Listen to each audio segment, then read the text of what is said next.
ओशो का ये विचार, जब दिल में प्यार और नफरत दोनों ही ना हो तो हर चीज साफ और स्पष्ट हो जाती है, एक गहरी आध्यात्मिक अंतर्दृष्टि प्रदान करता है।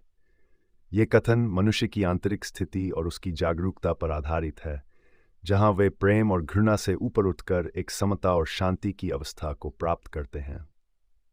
ओशो के अनुसार, जब हम अपने भीतर से प्रेम और नफरत जैसी द्वैतपूर्ण भावनाओं से मुक्त हो जाते हैं, तब हमें वास्तविकता स्पष्ट रूप से दिखने लगती है। नंबर 1, द्वैत से परे, प्रेम और नफरत का संतुलन। ओशो के इस कथन में जो बात सबसे महत्वपूर्ण है, वह है मनुष्य की भावनाओं का द्वैत। प्रेम और नफरत दोनों ही भावनाएं इंसान के भीतर एक गहरी द्वंद्वात्मकता पैदा करती हैं। जब हम किसी को बहुत अधिक प्रेम करते हैं, तो वह प्रेम हमारी दृष्टि को धुंधला कर देता है और हम वास्तविकता को साफ तरीके से देखने में असमर्थ हो जाते हैं। इसी प्रकार, जब हम किसी से नफरत करते हैं, तो हमारी दृष्टि भी विकृत हो जाती है। हम उस व्यक्ति या वस्तु के प्रति नकारात्मक भावनाओं के कारण उसे सही रूप में नहीं देख पाते। इस प्रकार ओशो का कहना है कि जब हम प्रेम और नफरत दोनों से मुक्त होते हैं, तभी हम चीज़ों को उनके वास्तविक रूप में देख सकते हैं। तब हमारी दृष्टि साफ और स्पष्ट हो जाती है। नंबर 2, समता और तटस्थता। आंतरिक शांति का मार्ग। ओशो के अनुसार, जब हम किसी भी प्रकार की भावनात्मक प्रतिक्रिया से ऊपर उठ जाते हैं, तो हम एक तटस्थता की स्थिति में पहुंचते हैं।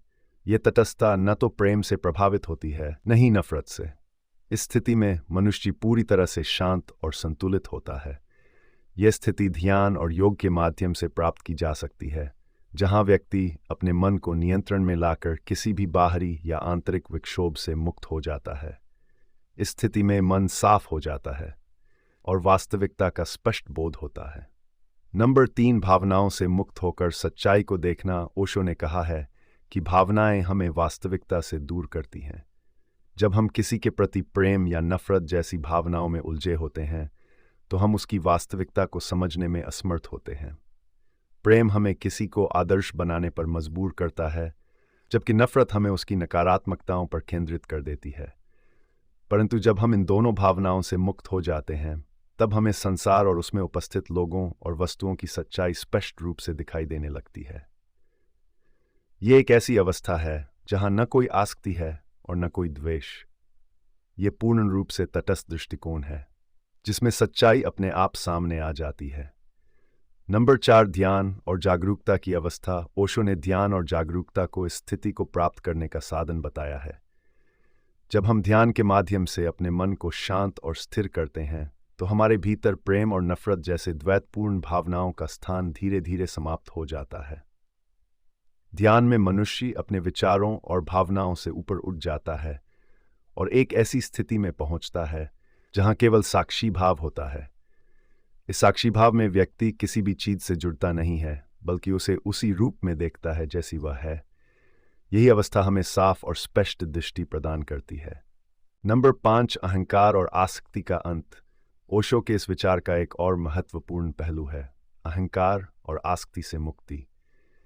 जब हम किसी से प्रेम करते हैं, तो अक्सर उसमें हमारी आसक्ति शामिल होती है। इसी प्रकार नफरत भी अहंकार से जुड़ी होती है, जो हमें किसी को नीचा दिखाने या अपने से अलग समझने पर मजबूर करती है। ओशो ने कहा है कि जब हम अहंकार और आसक्ति से ऊपर उठ जाते हैं, तब हमारी दृष्टि स्वच्छ हो जाती है। हम किसी को अपने व्यक्तिगत लाभ या हानि के दृष्टिकोण से नहीं, बल्कि एक तटस्थ और समतापूर्ण दृष्टि से देखने लगते हैं। यह अवस्था हमें मानसिक शांति और स्पष्टता प्रदान करती है। नंबर 6, प्रेम और नफरत के परे, करुणा की अवस्था। ओशो के अनुसार, जब हम प्रेम और नफरत से ऊपर उठ जाते हैं, तो हम करुणा की अवस्था में पहुंच जाते हैं। ये प्रेम से भी ऊंची अवस्था होती है, क्योंकि इसमें कोई आसक्ति नहीं होती। करुणा का मतलब है कि हम सभी को उनकी वास्तविकता में स्वीकार करते हैं, बिना किसी भावना या दृष्टिकोण के। यह स्थिति हमें दूसरों के प्रति एक नई दृष्टि प्रदान करती है, जिसमें हम न तो उन्हें अच्छा मानते हैं, न ही बुरा, बल्कि उन्हें उसी रूप में स्वीकारते हैं जैसे वे हैं। इस अवस्था में हम सभी को एक ही दृष्टि से देखते हैं, जो हमें स्पष्ट और स्वच्छ दृष्टिकोण देती है। नंबर 7, वास्तविकता का बोध। माया से मुक्ति। ओशो के इस विचार में माया का भी उल्लेख आता है। जब हम प्रेम और नफरत में उलझे रहते हैं, तो हम माया में फंसे होते हैं। ये माया हमें वास्तविकता से दूर करती है और हमें भ्रम में डालती है। परंतु जब हम इन भावनाओं से मुक्त हो जाते हैं तो माया का पर्दा हट जाता है और हमें वास्तविकता का बोध होता है। ये वास्तविकता हमें साफ और स्पष्ट रूप में दिखाई देती है, क्योंकि अब हमारी दृष्टि किसी भी प्रकार के भावनात्मक बंधनों से मुक्त होती है। नंबर 8, प्रेम और नफरत का त्याग। एक उच्च चेतना की ओर यात्रा। ओशो ने प्रेम और नफरत को त्यागने की बात इसलिए की है क्योंकि ये भावनाएं हमें हमारी उच्च चेतना तक पहुंचने में बाधित करती हैं। जब हम प्रेम या नफरत में उलझे होते हैं तो हमारा ध्यान बाहरी चीज़ों पर होता है और हम अपने भीतर की शांति और जागरूकता से कट जाते हैं। परंतु जब हम इन भावनाओं से ऊपर उठते हैं तब हमारी चेतना विस्तारित होती है और हम एक उच्च अवस्था में पहुंचते हैं जहां हमें सच्चाई, शांति और दिव्यता का अनुभव होता है। ये एक आत्मज्ञान की यात्रा है जो हमें हमारे वास्तविक स्वरूप तक ले जाती है। ओशो का ये विचार, जब दिल में प्यार और नफरत दोनों ही ना हो तो हर चीज साफ और स्पष्ट हो जाती है, हमें यह सिखाता है कि द्वैतपूर्ण भावनाएं जैसे प्रेम और नफरत हमारी दृष्टि को धुंधला कर देती हैं।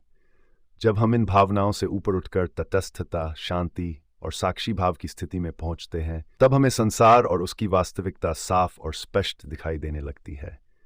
यह स्थिति ध्यान, जागरूकता और आंतरिक शांति के माध्यम से प्राप्त की जा सकती है। इस अवस्था में व्यक्ति हर चीज को उसकी वास्तविकता में देखता है, बिना किसी आसक्ति, द्वेष या भावनात्मक विक्षोभ के। ये एक उच्च आध्यात्मिक अवस्था है जहां हमें सच्चाई का साक्षात्कार होता है और जीवन के प्रति हमारी दृष्टि पूरी तरह से बदल जाती है।